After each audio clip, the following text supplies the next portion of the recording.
எல்லாருக்கும் வணக்கம். முதல்ல எல்லாருக்கும் குடியரசு தின நல்வாழ்த்துக்கள். சுதர்ஷன் சொன்ன மாதிரி அப்படி ஒன்றும் பயங்கரமான ஒரு ப்ரெஸ் மீட்டோ அந்த மாதிரிலாம் ஒன்றும் இல்லை.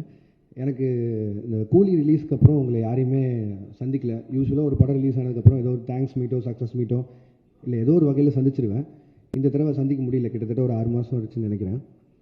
அந்த நீலம் பண்பாட்டு மையம் போகும்போது அப்பவும் பேசணும்னு நினச்சேன். பட் ஆனால் கொஞ்சம் அவசரமாக போக வேண்டியிருந்ததால் அப்பவும் சரியாக பேச முடியல. ஸோ அடுத்த படத்துக்கு மூவ் ஆகிறதுக்குள்ளே என் சைட்லேருந்து ஒரு 2-3 விஷயம் நிறைய இந்த சோஷியல் மீடியாவில் போயிட்டு இருந்தது. அதுக்கு நான் அட்ரஸ் பண்ணணும்னு நினச்சேன். ஸோ அதுக்காக தான். ஸோ முதல்ல கூலியிலேருந்தே ஆரம்பிச்சுதான் நினைக்கிறேன். முதல்ல மக்களுக்கு நன்றி. 35 நாள் கிட்ட கூலி தியேட்டரில் ஓடிச்சுன்னு நினைக்கிறேன். நான் வசூல் அதை பற்றி பேச விரும்பல. ஒரு லாபகரமான படம்னு சன் பிக்சர்ஸ் சொன்னாங்க. அண்ட் 1000 விமர்சனங்களை தாண்டி அந்த படம் 35 நாள் ஓடினதுக்கும் இல்லை இவ்வளோ தூரம் வசூல் பண்ணதுக்கும் மக்களுக்கு மிகப்பெரிய நன்றி. அண்ட் பத்திரிகையாளர்களுக்கு நன்றி.